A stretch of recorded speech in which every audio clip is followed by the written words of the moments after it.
రాశారు. కంచి కామాక్షి అమ్మవారి ఆలయంలో ఉన్న బంగారు బల్లిని ముట్టుకున్న వారికి బల్లి వారి శరీరంపై ఎక్కడ పడినా దుష్ఫలితం ఉండదని ఒక నమ్మకం ఉంది. హిందువులకు మోక్ష ప్రధానమైన 7 నగరాల్లో కాంచీపురం ఒకటి. మోక్ష భూమి, శక్తి భూమిగా ఈ క్షేత్రం ఎంతో పవిత్రమైనదిగా హిందువుల నమ్మకం. గరుడ పురాణం ప్రకారం మోక్షాన్ని ఇచ్చే నగరాలు 7. అవి వరుసగా అయోధ్య, మధుర, హరిద్వార్, కాశీ, అవంతిక, ద్వారక, కంచి. అంత ప్రాముఖ్యత కలిగిన ఈ నగరంలో అడుగడుగున దేవాలయాలే దర్శనమిస్తాయి.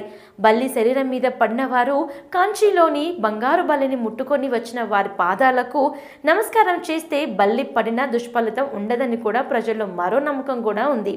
మనం ఏదన్నా తలుచుకున్నప్పుడు బల్లి పలికితే అది నిజమవుతుందని కూడా నమ్ముతాం. అది పలికినప్పుడు కృష్ణ కృష్ణ అని కూడా అంటాం. చాలా దేవాలయాల గోడల మీద బల్లుల చిత్రాలు